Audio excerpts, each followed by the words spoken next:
미국 영화를 보게 되면 남자들의 자존심, 자동차, 트럭이죠. 픽업 트럭. 우리나라의 기준으로 보면 이해가 안 가지만 드넓은 미국의 입장에서 보면 넓고 기름값 쌀 때 이 픽업 트럭은 공사도 같이 하고 또 남자의 전유물로 탈 수 있는 시외에서 탈 수 있는 전형적인 게 이제 픽업 트럭입니다. 테슬라의 사이버 트럭이 시공간에 나타났을 때 전 세계 사람들이 쇼크를 먹었었죠. 그런데 미국 2위 자동차 포드의 F150 라이트닝이 전기차 버전이니 양산 이벤트를 열면서 미국이 술렁거리고 있습니다. 포드 전기차 픽업 트럭 F150 라이트닝이 양산되면서 포드의 핵심 모델 전기차 전환으로 테슬라 또 니비안을 제치고 업계 선도를 가고요. 가격도 착합니다. 최하 4만 달러 선에서 10만 달러 정도인 것 같습니다. 사실 아무리 멋진 차를 공개했더라도 그 양산 능력이 증명하지 못하면 재앙으로 바뀔 수 있습니다.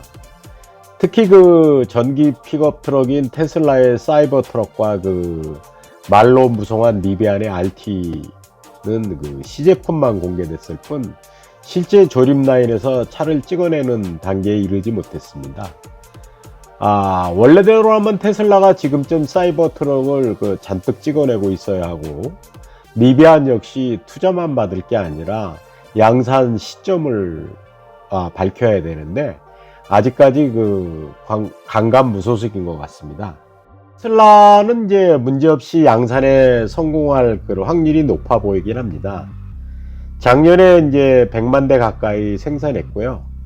사이버 트럭을 생산할 텍사스 공장 현재는 Y만 생산 중인데요. 이미 지어 놓았기 때문입니다. 포드의 F150 라이트닝 양산은 좀 큰 의미가 있다고 봅니다. 풀사이즈 전기 트럭으로는 세계 최초 양산이고요. 포드가 전기차 전체에서 늦었지만 전기 픽업 트럭 보급에서는 선두가 되었습니다. 현재 포드 이외의 어떤 회사도 풀사이즈 전기 픽업 트럭을 양산하지 못하고 있고요. 현재 포드 F150 라이트닝은 연 15만 대 생산 체계인데요. 예약 주문은 벌써 20만 대를 넘었다고 합니다. 그리고 예약자 75% 이상이 포드 브랜드를 구매해 본 적이 없는 신규 고객이라는 게 더욱 중요한 것 같습니다. 기존 내것이 내연기관차 자동차 회사가 다른 모델보다 적극적으로 전기차 공세로 나왔다는 게 이제 중요한 것 같습니다. 어차피 전기차가 대세라면 우리가 가장 잘 만들 수 있는 차, 고객에게 가장 높은 평가를 받을 수 있는 모델로 전기차로 바꾸겠다는 자세입니다. 현재 포드 F150은 전기차로 바꾸는데 지금까지 전기차 전환과는 차원이 다릅니다. 테슬라가 모델 3Y로 전기차 시대를 앞당겼지만 준준형 세단 SUV에 한정된 것이고요. 풀사이즈 전기 트럭이 대량 생산 판매된다는 것은 미국인의 카라이프 전기차 중심으로 가는 제2의 전환점을 알리는 일이라고 할 수 있습니다. 여기서 포드의 전략은 명확합니다. 자신들이 가장 잘하는 제품, 그리고 오랫동안 검증받으며 신뢰를 쌓아온 제품을 전기차로 만들어 이기겠다는 명확한 목적이 생긴 거고요. 물론 이제 테슬라가 사이버 트럭을 내놓으면 파란을 일으킬 수 있지만 시장이 서로 다를 수도 있고요. 아무튼 테슬라로서는 불안한 요인도 있고요.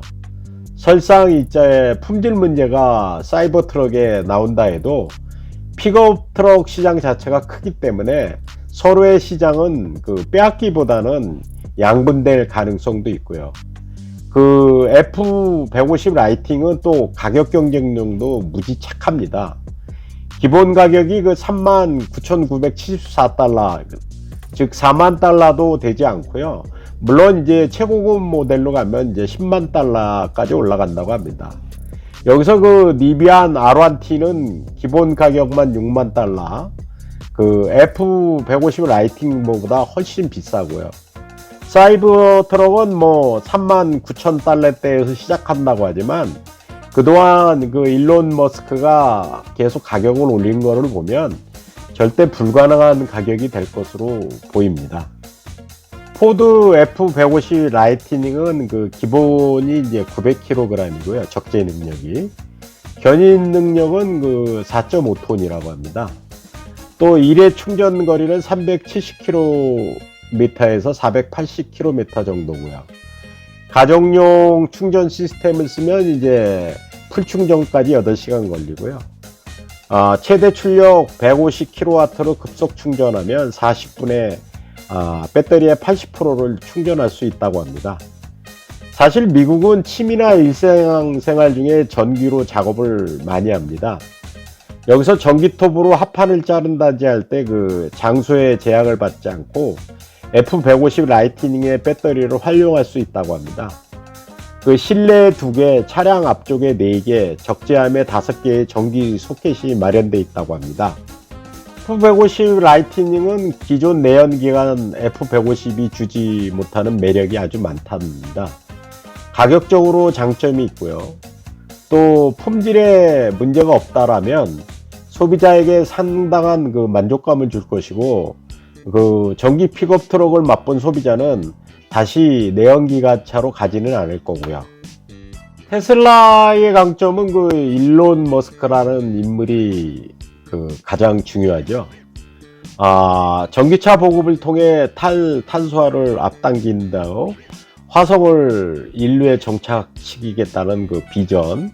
아무튼 그 원대한 꿈에 소비자들도 뭐 열광했고요.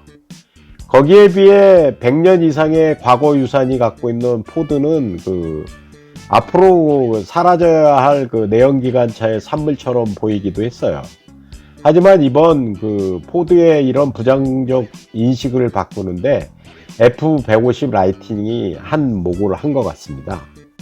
포드의 그 100년을 그 역사 그리고 이 스토리텔링을 잘 살린다면, 또 새로운 그 신규 고객이 75%가 넘는다고 하면 그 테슬라가 갖지 못한 매력이 있다고 볼 수 있습니다. 꼭 전기차로 가는 길이 꼭 하나만 있는 것은 아니고요. 테슬라에 비해 너무 많은 그 레거시 코스트를 갖고 있는 기존 자동차 회사들은 사실 좀 위태로워 보이기도 했지만, 구성원들이 얼마나 성심을 다해 한다면 그 새로운 그 버전을, 기존 레거시 자동차도 새로운 전기차를 충분히 그 좋은 차로 만들 수 있다라는 그 장점을 보여줄 수 있다고 봅니다. 아무튼 그 정통의 그 레거시 자동차 회사들도 그 기존의 그 완만하고 느린 정책들이, 그 예를 들면 포드의 F150 라이트닝이 공개한 이후 그 선주문이 20만 대를 넘어버렸거든요. 포드는 그 이 차를 8만 대 정도 생산하는 시설을 지을 예정이었나 예상을 뛰어넘는 예약 규모에 바로 배를 늘리는 연 15만 대를 만드는 공장을 6개월 만에 완성했다는 겁니다. 테슬라의 강점이 그 일론 머스크가 무엇을 결정하면 대한민국 사람보다 더 빨리빨리를 잘하는 것 같습니다. 그런데 그 정통의 레거시 자동차에서 포드도 따라서 배우고 있는 것 같습니다. 위기인 것은 분명합니다. 대한민국의 자동차 회사들이. 그러나 현대자동차만큼 빨리빨리도 잘하고 정확한 직관을 할 수 있는 그런 회사도 없는 것 같습니다. 지금까지 그 포드 자동차를 보면서 사이버 트럭과 니비안 그리고 현대자동차의 그 생각, 이런 걸 한번 생각해 봤습니다. 지금까지 들어주셔서 감사합니다. 화이팅입니다.